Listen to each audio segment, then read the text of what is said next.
बिस्मिल्लाहिर्रहमानिर्रहीम। अस्सलाम वालेकुम। क्या हाल है स्टूडेंट्स? उम्मीद करता हूँ कि आप खैरियत से होंगे। MTH 401 लेक्चर नंबर 11 आज हमने डिस्कस करना है। लेक्चर शुरू करने से पहले आप सबसे रिक्वेस्ट है कि चैनल को सब्सक्राइब कर दें, वीडियो को लाइक करें और शेयर करें।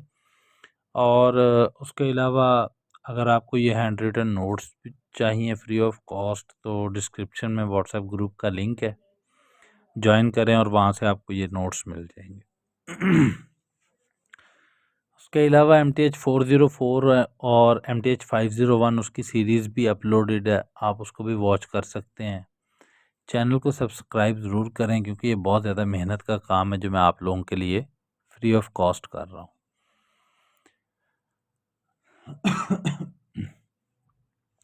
टॉपिक है हमारा रेडियो एक्टिव डिके।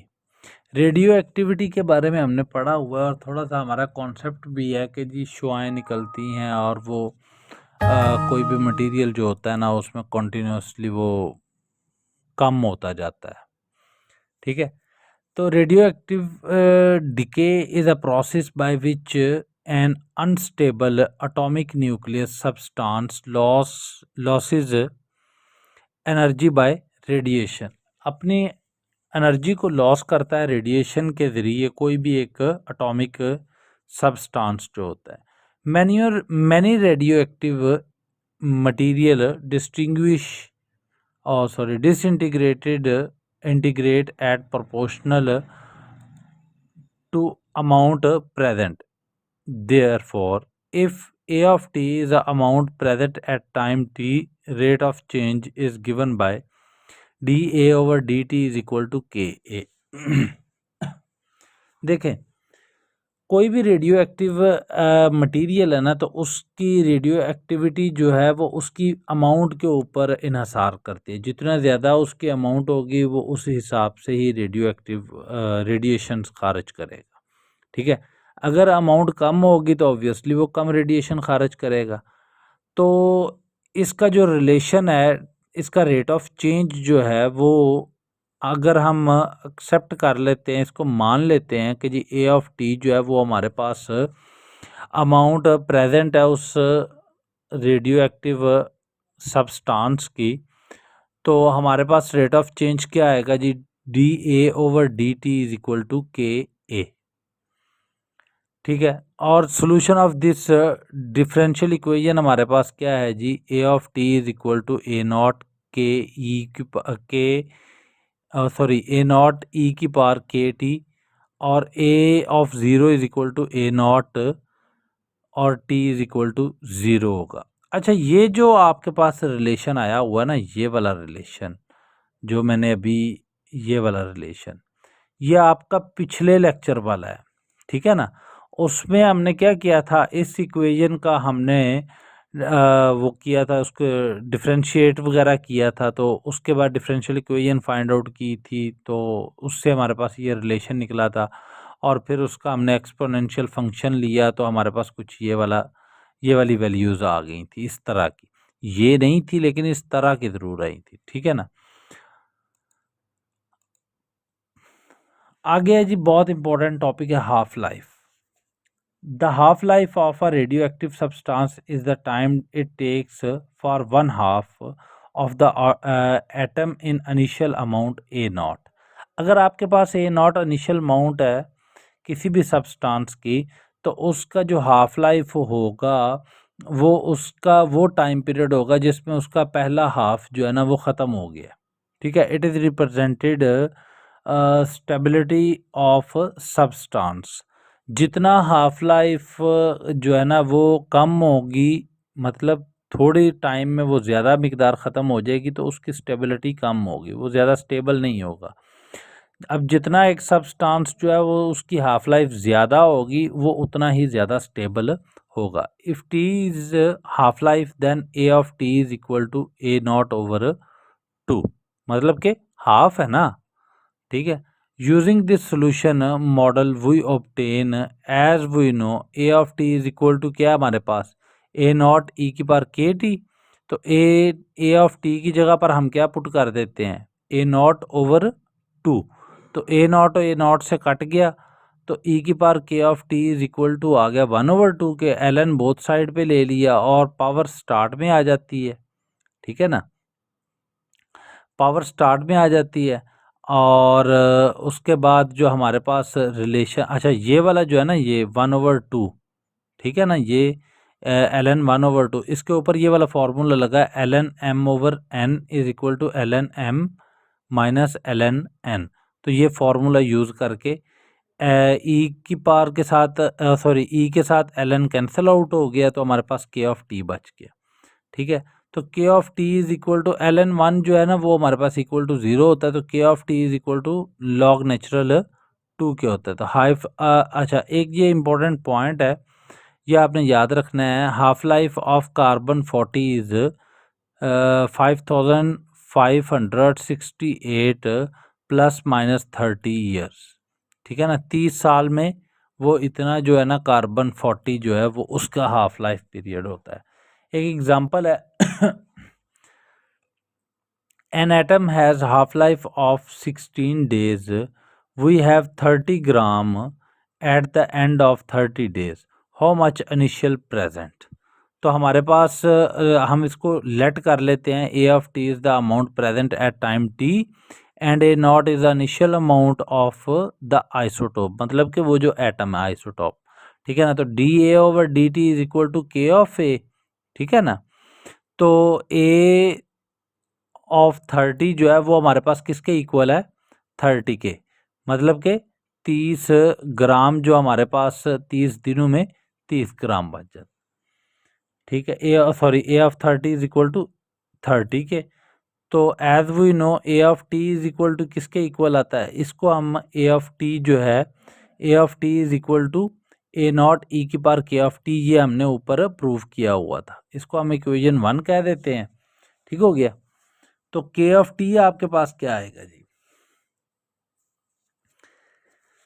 के ऑफ टी जो है वो आपके पास ऊपर हमने इसको अभी थोड़ी देर पहले हमने ये ड्राइव किया हुआ, k of T is equal to ln 2 के, ठीक है। तो हमने k of T is equal to ln 2 के, तो के की वैल्यू फाइंड आउट कर ली, ठीक है।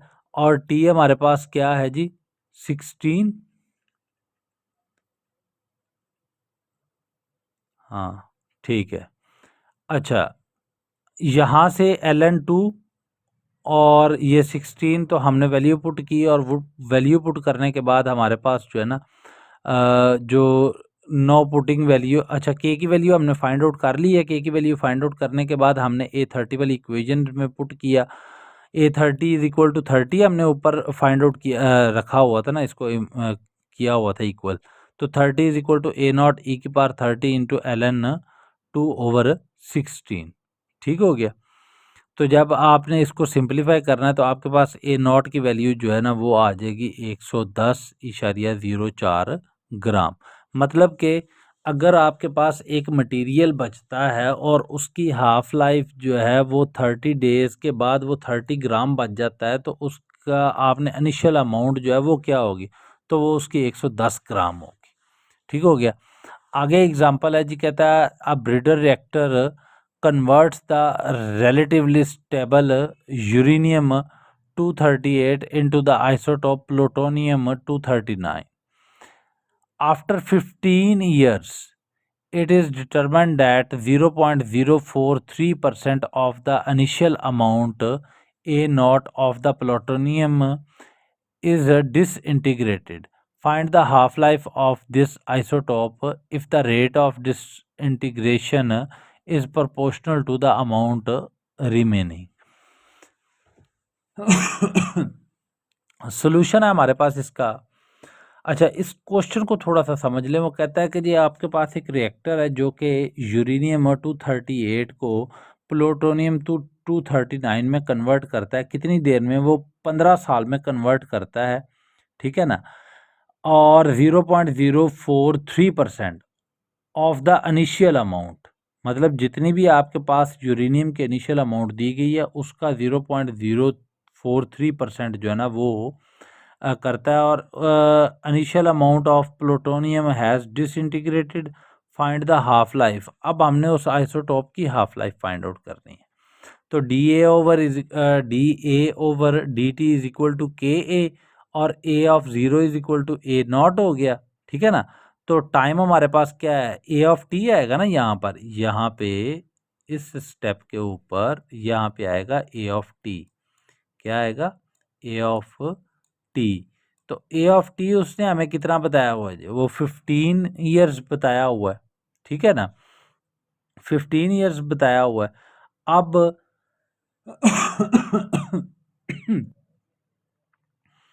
अच्छा, अब हमने यहाँ पर क्या किया, हमने के की वैल्यू जो है वो 0.999 इंटू ए नॉट आ गई।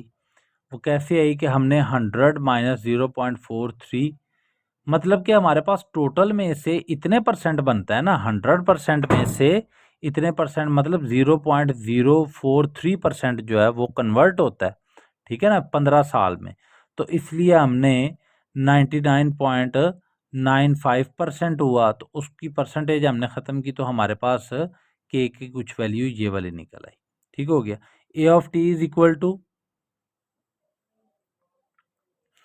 ए नॉट ई की पावर के ऑफ टी, ठीक है ना। अब हमने सॉरी ये टी की वैल्यू निकलनी है, ये ए की नहीं है, ठीक है। तो ए ऑफ टी की जगह पर हमने क्या पुट करना है जनाब, ए ऑफ टी की जगह पर हमने ए नॉट पुट करना है, ठीक है। अच्छा, जब हमने ए नॉट वाली वैल्यू पुट की तो 0.999 is equal to A not E की पावर 15 टी आ गया, ठीक है।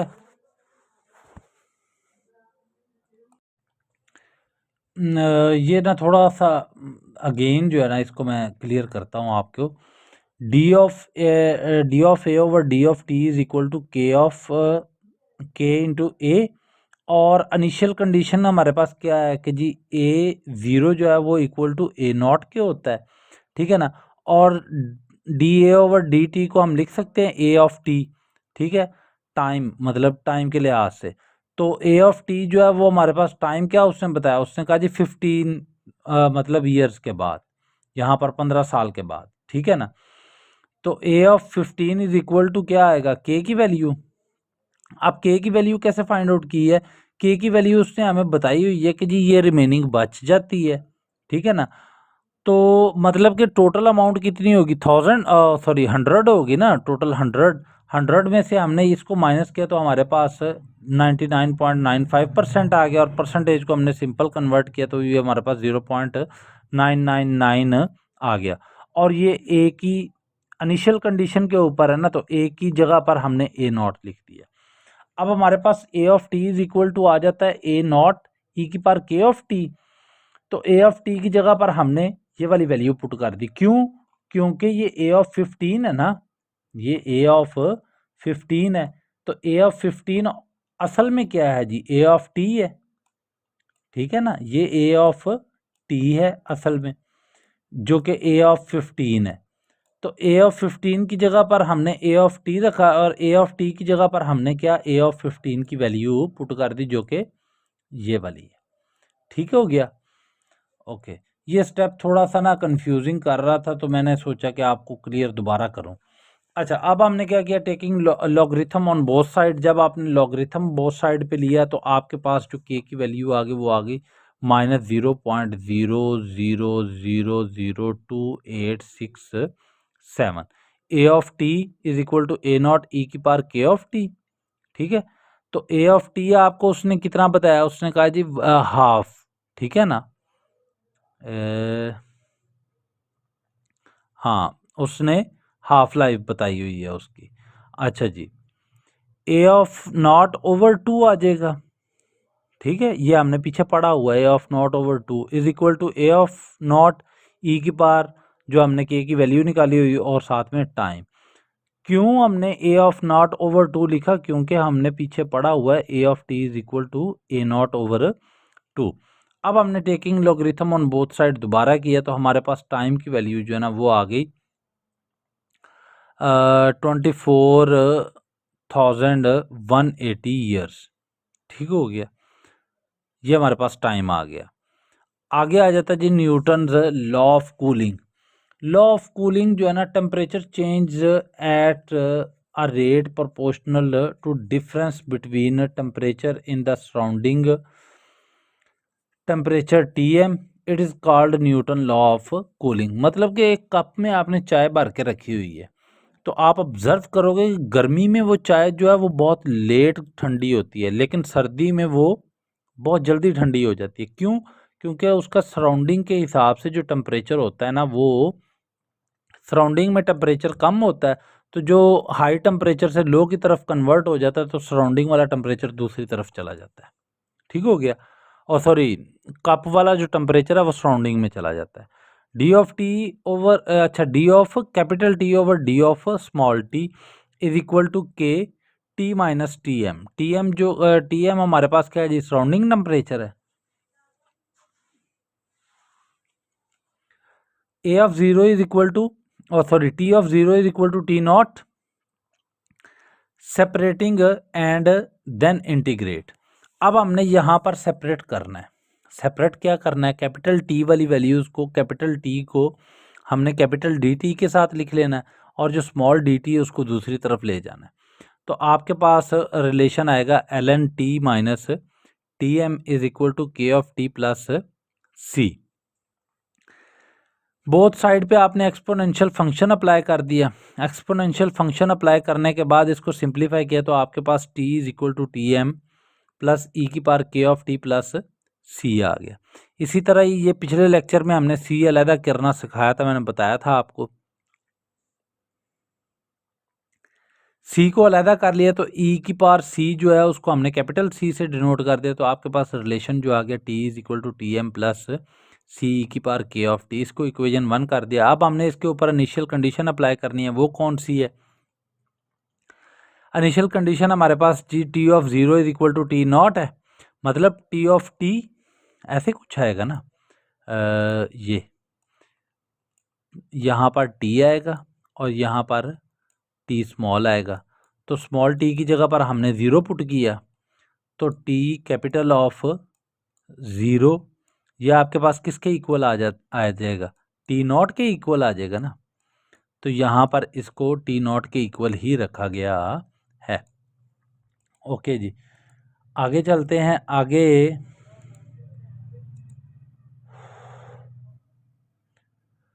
यहाँ से हमने सी की वैल्यू फाइंड आउट करनी है। सी की वैल्यू हमारे पास क्या आ जाएगी जी? T not minus T M, और इसको हमने इक्वेशन में पुट कर दिया। इक्वेशन में पुट करने के बाद हमारे पास रिलेशन जो आया वो है T of T is equal to T M plus T not minus T M e की पावर के ऑफ टी।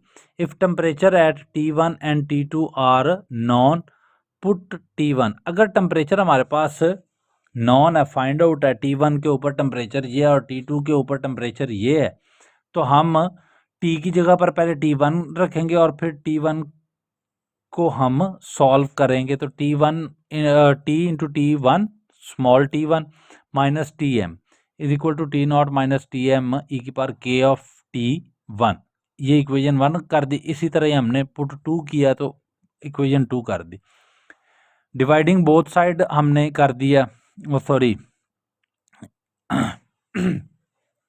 ए और बी को हमने डिवाइड कर दिया। डिवाइड करने के बाद हमारे पास जो फाइनल रिलेशन आया ना, capital T into T small T one minus T M over capital T into T small T two minus T M is equal to A की power K T one minus T to.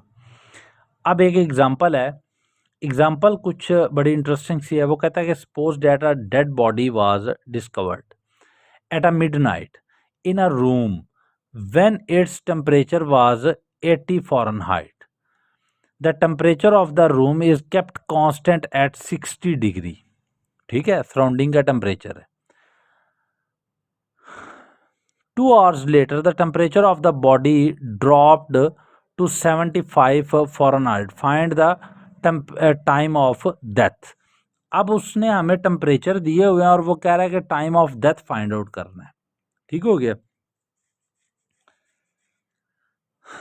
Assume हम कर लेते हैं कि dead person was not a sick, मतलब कि एक बंदा जो है वो बीमार नहीं है। तो जब वो बीमार नहीं है तो उसका टेम्परेचर कितना होगा, 98.6 फ़ारेनहाइट होगा ना, एक नॉर्मल इंसान का टेम्परेचर। इसको हम इनिशियल टेम्परेचर कह लेते हैं, मतलब टी नॉट हम इसको कह लेते हैं। टी एम सराउंडिंग टेम्परेचर जो है वो हमें उसने 60 डिग्री दिया हुआ है, और टी वन और टी टू हमें उसने कितना दिया हुआ है, टी वन उसने कहा है 80 फ़ारेनहाइट और T to 75 Fahrenheit.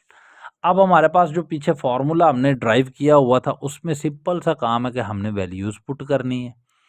Values put करने के बाद हमने उसको सिंपलीफाई करना है। तो सिंपलीफाई करने के बाद हमारे पास जो रिलेशन आएगा ना वो आएगा जनाब 4/3 इज इक्वल टू ई की पावर 2k। ठीक हो गया। अच्छा, ये T1 minus T2 is equal to 2R, मतलब कि T1 उसका टेम्परेचर जो था वो 80 डिग्री था, और 2 घंटे के बाद जो टेम्परेचर उसका T2 हुआ वो कितना हुआ जनाब, 75 डिग्री।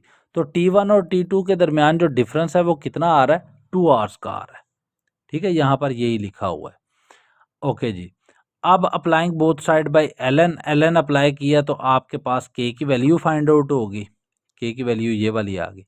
अब वो कहता है now suppose that T1 T2 denote the times of death and discover of the dead body, then मतलब कि पहले उन्होंने कहा कि जी जो बॉडी है हमारे पास T1 और T2 के ऊपर जब वो दरियाफ्त हुई, जब वो फाइंड आउट हुई, तो उस वक्त उसका टेम्परेचर T1 80 डिग्री था, और 2 घंटे के बाद उसका टेम्परेचर ड्रॉप होकर T2 पे आ गया जो कि 75 डिग्री था। लेकिन अब वो कह रहा है कि सपोज कर लो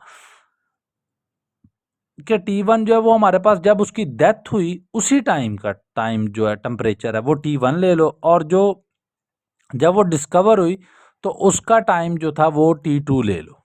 ठीक हो गया। जब आपने इसको इस तरह सॉल्व किया तो हमारे पास वो टेम्परेचर आ जाता है जी टी डी के इक्वल। ठीक है, और जहाँ पर T1 माइनस T2 लिखा है वहाँ पर हमने TD लिख देना है, मतलब कि टाइम ऑफ डिस्कवर। तो यहाँ पर हमने जो हमारे पास जनरल फार्मूला था उसमें हमने T1 माइनस T2 की जगह पर TD लिख दिया, और इस पे हमने वही वैल्यूज़ जो हमारे पास टी नॉट की वैल्यू, T0 की वैल्यू 98.6 फ़ारेनहाइट और T2 की वैल्यू जो है वो हमारे पास 80 डिग्री। अच्छा, अब हमने इसको T1 को T0 के इक्वल क्यों रखा हुआ है ये भी थोड़ा समझ ले। देखिए, T1 मीन के वो अभी फौत नहीं हुआ, सॉरी T0 मीन के वो अभी फौत नहीं हुआ, यूँ समझ लें कि वो फौत हो रहा है। ठीक है, तो जब वो फौत हो रहा है तो उसका जो टेम्परेचर है वो T1 पे आ जाएगा, और उस वक्त उसका टेम्परेचर कितना है, 98.6 नॉर्मल इंसान का। और T2 जो टेम्परेचर है वो जब वो फाइंड आउट हो गया कि जी वो फलां जगह पर बंदा मरा मिला है, तो उस वक्त उसका टेम्परेचर ये हो गया था। ठीक हो गया। अच्छा, अब इसको हमने सिंपलीफाई किया, लॉगरिथम लिया, और हमारे पास जो TD निकला ना वो अप्रोक्सीमेटली 4.757 निकल आया। अच्छा, अब इसका जो बुक में लिखा हुआ है ना वो तो डायरेक्ट टाइम ही लिखा हुआ है, टाइम ऑफ डेथ ही लिखा हुआ है। लेकिन ये मैंने टाइम ऑफ डेथ जो है वो फाइंड आउट करना भी आपको सिखा दिया है कि टाइम ऑफ डेथ जो है वो कह रहा है कि मिडनाइट को फाइंड हुआ, मतलब कि 12 बजे फाइंड हुआ है ना, तो 12 बजे से जो टाइम हमें मिला हुआ है उसको माइनस कर लेंगे, तो आपके पास 7:42-43 निकल आएंगे। ठीक हो गया। इसके बाद है जी कार्बन डेटिंग। कार्बन डेटिंग के बारे में आप ये इसकी थ्योरी है इसको थोड़ा सा पढ़ लें, और आगे एक एग्जांपल है इसकी आएगी जो कि आपने खुद इसको सॉल्व करना होगा, रेडियो एक्टिव डिके की तरह ही ये सॉल्व होगी, तो ये आपके लिए है। अच्छा, इसकी थ्योरी के थोड़ा सा मैं आपको कॉन्सेप्ट दे देता हूँ। कॉन्सेप्ट ये है, वो कहता है कि जी कार्बन का जो आइसोटोप C14 है ये एटमॉस्फेयर में भी पाया जाता है, और ये रेडिएशंस को क्रिएट कर रहा होता है। ठीक है ना। अब इंसान के अंदर में भी या इंसान कह लो या कोई और जानदार कह लो, उसके अंदर भी कार्बन डाइऑक्साइड या कार्बन पाया जाता है। जब वो मर जाता है तो उसका जो बाहर वाला एटमॉस्फेरिक कार्बन है वो अंदर तो नहीं ना जा रहा, क्योंकि वो सांस ही नहीं ले रहा। तो जब वो अंदर नहीं जा रहा तो जो उसके अंदर वाला टेम्परेचर होता है, जो उसके अंदर कार्बन होता है ना, वो यूज़ होता है, वो रेडिएशन पैदा करता है। तो जब वो रेडिएशन पैदा करता है ना तो वो उसकी एक नॉर्मल मिकदार से जब हम देखते हैं कि जी इसकी मिकदार इतनी कम हो गई है और हम उस हिसाब उससे अंदाज़ा लगा लेते हैं कि जी ये कब का बंदा फौत हुआ है, ये कब की ये चीज़ मरी हुई है, ठीक है ना। तो इस प्रोसेस को हम कार्बन डेटिंग कहते हैं। ये आपने थ्योरी पढ़ लेनी है। और इसमें एक है कि जी since the method is based on the knowledge of half life of the radio active, carbon 14 की जो है ना हाफ लाइफ, वो हमारे पास 5600 ईयर्स अप्रोक्सीमेटली होती है। ये था जी आज का आपका लेक्चर। उम्मीद है कि आपको समझ आई होगी। अगर कोई इशू हो तो आप डिस्क्रिप्शन में व्हाट्सएप नंबर मौजूद है, कांटेक्ट कर सकते हैं। बहुत जल्द मिलेंगे इंशाल्लाह नेक्स्ट वीडियो के साथ। तब तक के लिए अल्लाह ताला हम सब कामयाब नासिर हो। अल्लाह हाफिज़।